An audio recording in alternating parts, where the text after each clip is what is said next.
Good morning from the Utah Valley University Office for Global Engagement. I am your host, Baldomero Lago, and I welcome you today to Global Dialogues. During the session, feel free to ask questions in the Facebook Commons window, and if time permits, I will address a select few. Today, our distinguished guest is Mr. Karl Bowman from the Utah State Board of Education and the Dual Language Immersion programs. As a way of introduction, let me introduce Mr. Bowman for everyone here. He graduated with a bachelor's degree from BYU and with a major in elementary education and with a minor in Spanish. He went on to earn a master's of education with a major in educational administration, some folks call educational leadership, from the University of Utah. Karl spent his early career as a teacher of third and fifth grade students, both in English and in Spanish immersions, and taught technology, computers to first through sixth grade students as well. He spent 26 of his 35 years in educational administration and leadership roles in both elementary schools and at the district level, including time as the principal at 6 different elementary schools. What a great career, Karl, you have had in education. I wish my children would have been under your leadership and your knowledge because you have been probably a wonderful teacher as well as in administration. Good morning to you and welcome to our Global Dialogues today. Good morning. It's my pleasure to be here. Thank you. Thank you. Well, let's talk about dual language immersion. Such an incredible program. I want you to know that I meet with quite a few dignitaries and folks from the community as well as from abroad and so forth. And when I have to talk about the state of Utah, I can talk about a few things, but I always choose to talk about the unique dual language model that we have in the States because we're leading the nation. And I think that what we're doing on behalf of our children is just completely remarkable. So would you let our audience and folks and whoever is following and will follow this proceedings to know a little bit, give us a brief introduction and how the dual language immersion in the schools came to be, and then also tell us what your role is.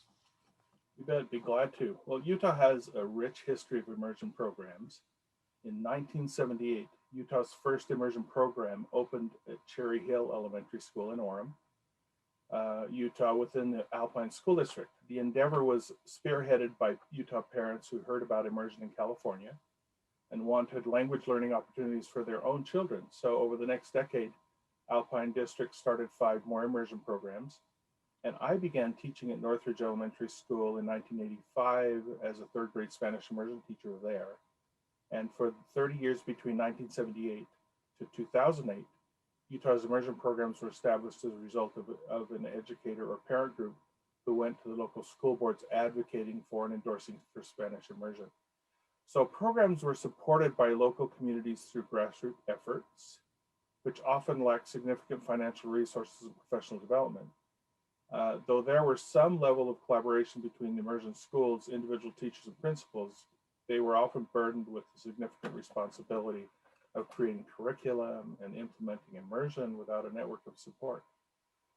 Well, during this time, programs at Eagle Bay and Sand Springs Elementary School and Davis School District were developed, which influenced our current 50-50 model of the Spanish immersion program. This eventually became the model and pilot for our state-supported and state-funded program here.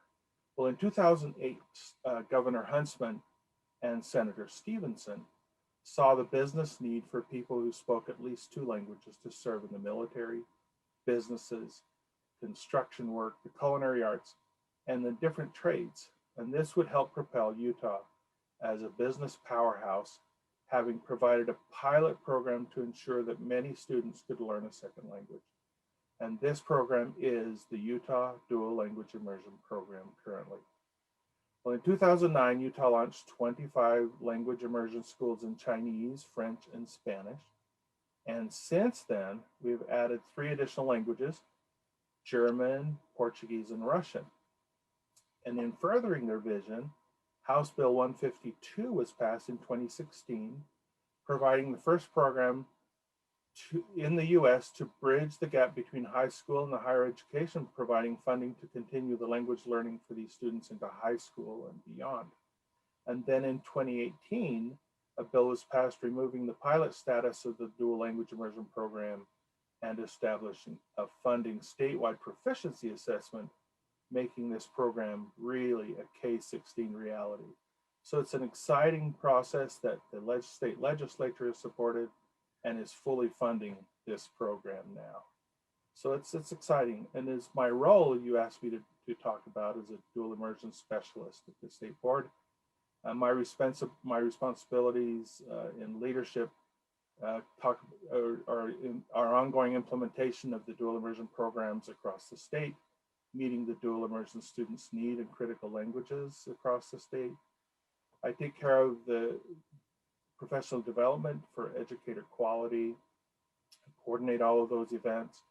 Teacher materials approval, we work through all of those issues with the teachers.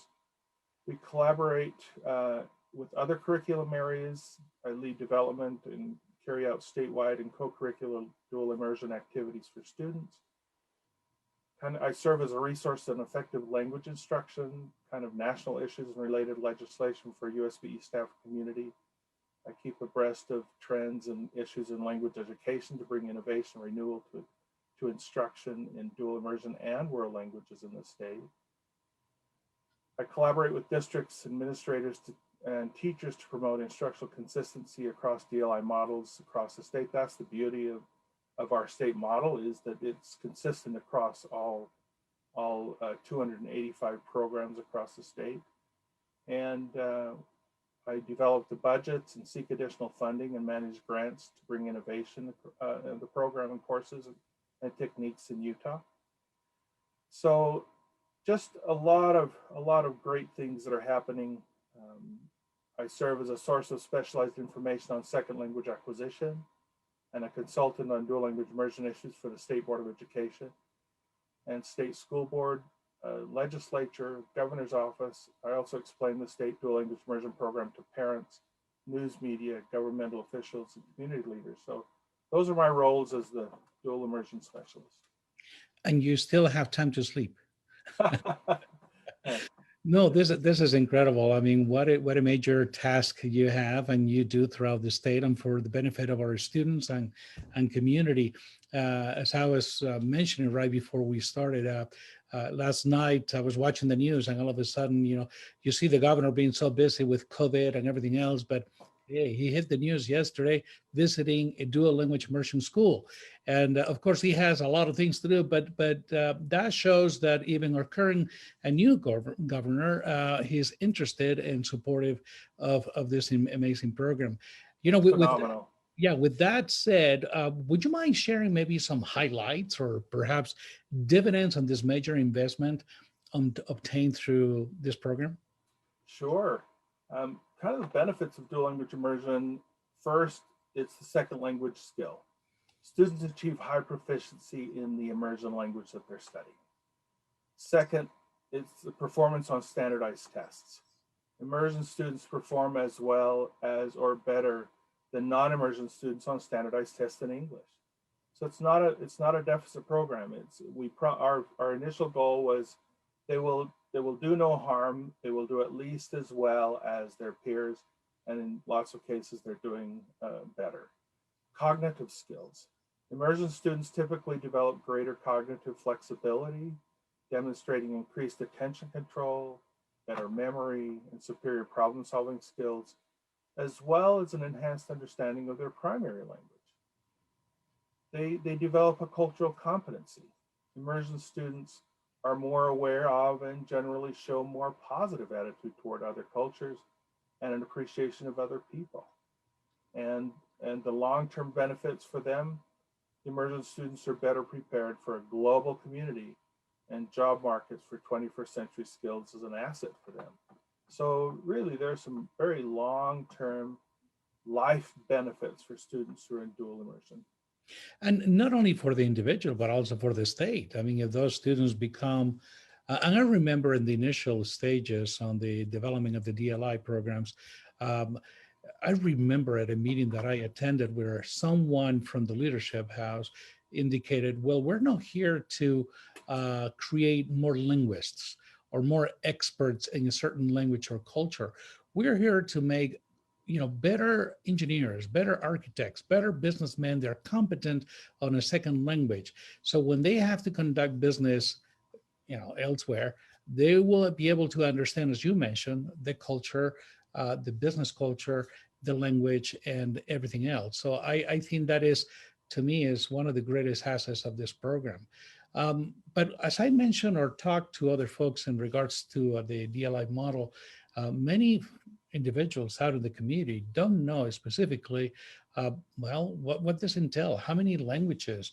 How many schools? I mean, what are we look? Is this just this a minority? Is this a small group of kids that are benefiting from this, or are we talking about other numbers? Would you give us kind of an overview where we are when it comes to the DLI? Sure. So students in dual immersion, we can start with the Spanish students. We have approximately 34,520 students in Spanish. Those are K-12 students. We have about 18,000 Chinese students, about 8,100 French students, about 2,900 Portuguese students, about 643 German students, and about 240 Russian students, for a total of about 64,500 students in dual language immersion. Wow. So that gives us about 285 programs or schools teaching dual immersion in the state of Utah. 285. Wow. That's huge. It is huge. So that gives us about 1,556 teachers taking care of all of these students across the state. So we have about 814 teachers who take care of all of the Spanish teachers. 361 of those are English partner teachers. That's the 50-50 model. That's the elementary side. We have 375 Spanish and 361 English partner teachers. In Chinese, 182 Chinese, 182 English partner. French, we have 79 and 79, Portuguese 51 and 51, German 12 and 12, Russian 4 and 4. And then in secondary, we have 54 Spanish teachers and bridge 24. Those are the 10 through 12, 24 bridge teachers in Spanish. Chinese, we have 34 secondary and 17 bridge. French, we have 13 secondary and 11 bridge approximately, and so on. So yeah, we have 1,556 teachers. Wow. Taking care of our immersion students across the state. That is so impressive, Karl. I really commend your great leadership and the amount of work that this may take, working with so many schools, administrators, educators, and I can see some of the challenges. How important, and for those of you that are actually following these proceedings, you don't have to worry about taking notes on all these numbers. You'll be able to view this event not only through Facebook, but also through YouTube channel. And you can just get all this data, which is probably very accurate at this point. Karl, how do you think, how important is it to have global academic engagement with our own community? I mean, we're investing in so many resources right now. What do you think is important? Well, it's interesting. I was looking up the mission of the Office for Global Engagement that you run, and I just wanted to read that to you. And it says, to empower students to become competent and confident leaders in world citizens through creating opportunities for successful experience in a globally interdependent community. The Office of Global Engagement, Utah Valley University, facilitates international academic and co-curricular engagement learning experiences through study abroad and exchange programs, internships, diplomacy, and intercultural events. Well, the goals of dual language immersion are academic achievement, bilingualism, biliteracy, and cultural competence. So I see these two sets of goals, yours and ours, as complementary to each other. Having students learn the language and culture of countries around the world helps them engage with our global community in very authentic ways and provides for them a unique connection that becomes a deep part of their life experience as they mature in their academic experience within the K-16 experience through the DLI program trajectory. So as they go through this process of learning culture, of dances, songs, of all of these other countries, and learn of the people and see them and talk with them as little first graders, third graders, sixth graders, seventh graders travel other countries and they feel it within their soul, they can't help but love people around them and gain a true feeling of global competence as they go through this process. You just can't help it. I've experienced it my entire life. I was born and raised in Mexico, so I feel that cultural competence too as they go through that. So I know that they do that. It's a great way to go.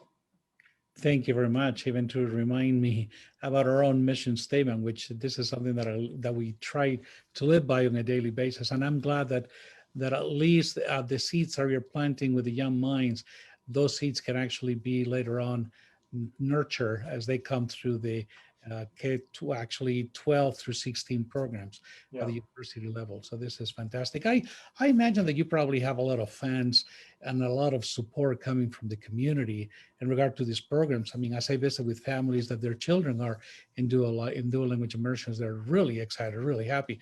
But I can see this is a very unique state where we live in, but I can see there's some individuals may not be as excited to know that we're investing so many resources and looking at or what I consider an unstable political global environment.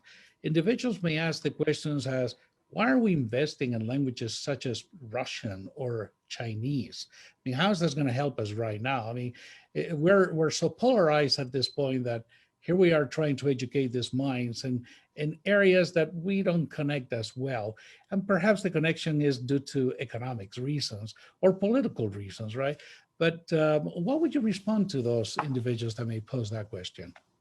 Well, the goals of dual language immersion kind of address these questions well in providing the academic cultural competence needed in the following areas of this question. I know that the US government needs more Chinese and Russian language specialists. Federal agencies have identified Chinese and Russian as priority languages of national need. Among the agencies that seek expertise in Russian and Chinese, the US Department of Agriculture, Department of Commerce, Department of Defense, Department of Energy, Health, Human Services, Homeland Security, Housing, Human Development, Department of Labor, Department of Interior, I could just go on and on, State Department, have identified these languages as critical needs for them because they see them as the ability for people to understand the culture as critical. They want cultural competence in these languages because in the business relations, international business prefer to hire people who speak more than one language. These two countries have become markets. Business leaders are looking for people who can speak Chinese and Russian, operate successfully in those countries in the cultural context, because knowing Chinese and Russian may give you an edge where competing in those positions. But to be at ease and effective in China or Russia, in those environments, learning the language is half the battle. But knowing about the culture behind the language is the other half of the battle. So these kids coming up through these cultures, we control the curriculum. We control the cultural events. Nothing is given to these kids that is untoward. It's all controlled by our curriculum and the choices we make at the Utah State Board of Education. So everything they're receiving is very patriotic to the United States. They're receiving the culture that will give them the edge in business and in politics and cultural competence. It will give them the edge in being able to provide service to their country and provide the business needs for our country and for the state of Utah. So it's a really positive spin for political global environment for us. That is excellent. Thank you. Let me see if I can quote all the languages that we're offering right now in the public schools. So we are offering Spanish, French, Portuguese, German, Chinese, and Russian. Yes. Have I left anyone out? Nope, those are the Six, ones. six languages right now. Are there any other languages being considered at this point? Yeah, so as the legislation for the dual language immersion was passed, there was a commission put together with government, education, economic, and community leaders to recommend the languages that should be studied in the state of Utah right at the beginning. They recommended the languages in the following order. They said Spanish, Chinese, French, Portuguese, German, Russian, Arabic, Korean, and Japanese. Hmm. So the next language would be Arabic when the opportunity presents itself in the order that the commission said. So if we open another language in the state of Utah, it'll be Arabic next. When the opportunity comes, we'll find teachers, we'll find a district who wants to open Arabic. If we find a population of Arabic speaking families who want to have the program there, find a district who wants to do that, and we'll start an Arabic program in the state. Yeah. What a beautiful way to respond back to the community. So everything is based on community needs, which to me is remarkable. Now, when I speak with friends in the community, and we talked about, well, they see me, I'm bilingual, and English is my second language, and they say, hey, we want to place our children through the DLI programs, maybe in Chinese or Spanish. But I'm sorry, but a few of them share a common frustration. And the frustration is, wow, it's so competitive to be able to enroll the children in the public schools. Looking at the great success stories, and you probably are preaching to the legislature every single day in regards to this matter, why can't we have more offerings when the programs are so successful at this point? Well, it's not the legislature and it's not the state school board. Okay. The program is provided to school districts through an application process. It is on a voluntary basis at the local level. So at the state level, we can approve many more programs if the school boards, local school boards want to implement the DLI program in their school districts. It is up to them to submit an application for a dual immersion program. They need to go through a process that we have in the application, which would be to find a school, find a population of the school population of parents who would like the program, find a principal who would like to support it, go through the process of this community meetings, and then submit the application. We would say yes and fund the program and provide with our amazing dual immersion state team, provide them with the professional development, provide them with the buy guides, and provide them with the materials, get their teachers ready, help them be ready to start the school year, help them learn how to do the enrollment process. We would just be there, right there, ready to help them all along the way to really get their program going. So it really is up to the local school board, the local areas to apply for those programs, but we'd be glad to start more. So if you had the opportunity to visit with a parent, what would they tell them when they're telling us or you, I'm really having a hard time enrolling my child in Chinese, or I have to drive 45 minutes to the nearest school, or I did apply 45 minutes away from the nearest school, but I was not accepted. And then, of course, if they are not entering in the first level program, then it's going to be very challenging for them to move on into the second and so forth. What can you tell those families or those parents out there? They need to probably get a neighborhood who's very interested, do some work around the neighborhood, approach their local principal, approach the district leadership, ask to begin a program at their local school as much as possible. Do it in a friendly way, do it in an advocacy way, see if they can get the school district to move in that direction to help them. provide for their students the education that they would like in an immersion program. So just go to their leadership, see if they can do it. Yeah.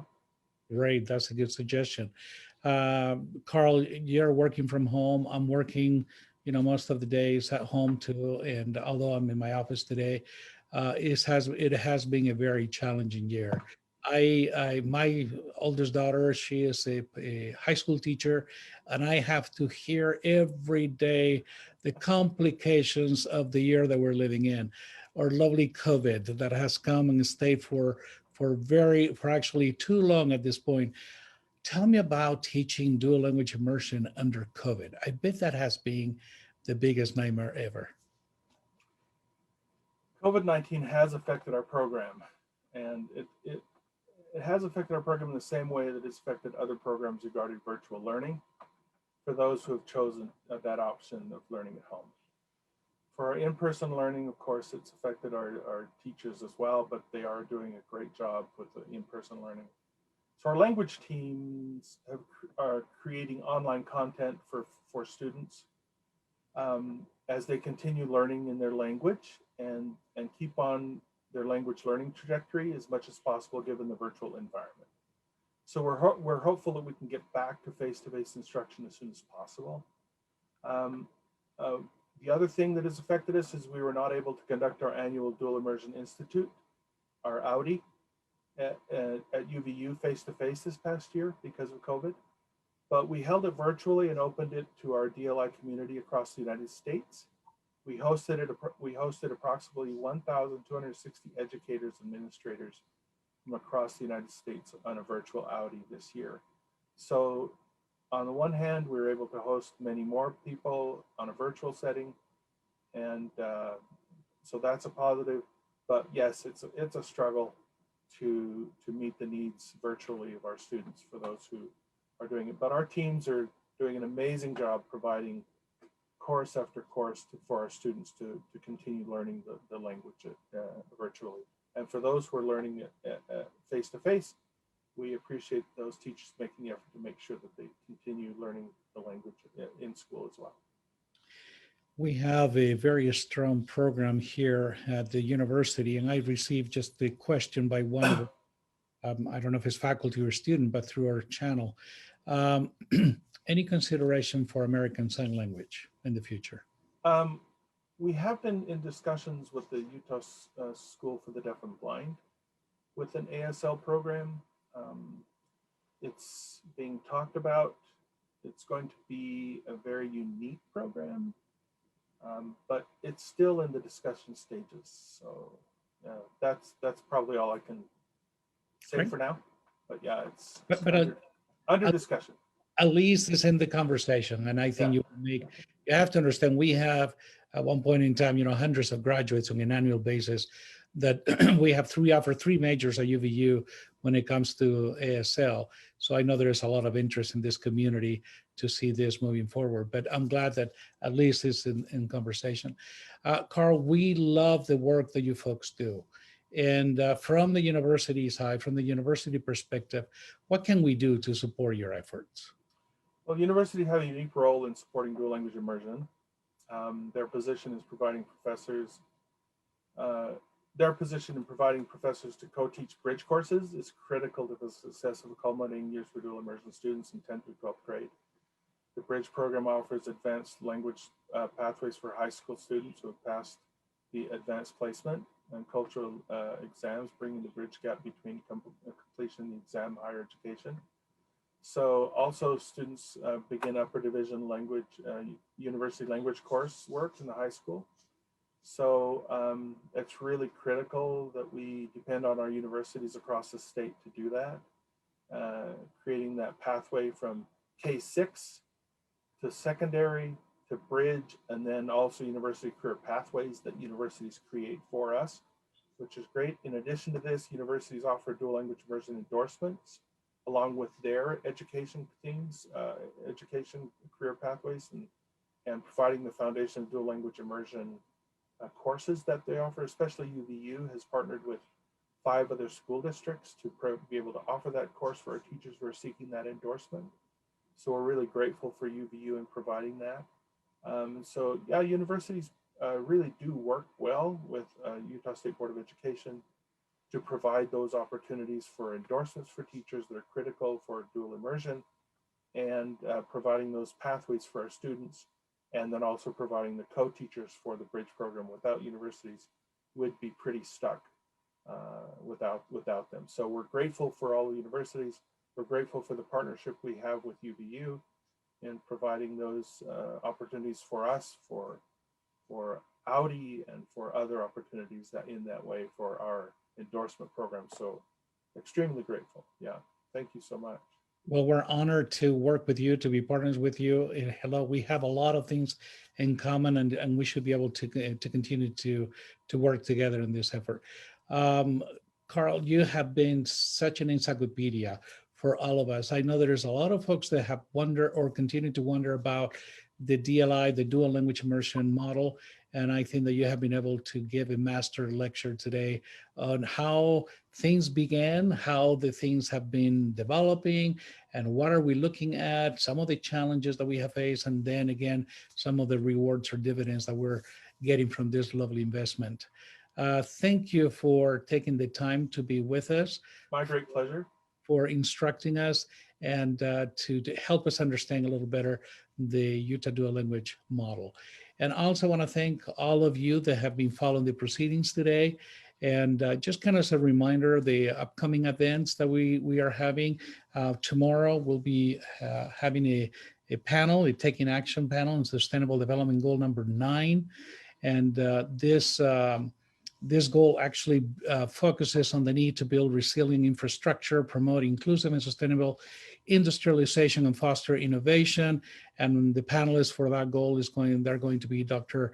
Norm Wright, the Dean of the Woodbury School of Business, Dr. Marisa Sotomayor, she's an economist, international economist, and also Mr. Ben Collender, Director of the Salt Lake City Department of Economic Development. So that's the panel that we have for tomorrow.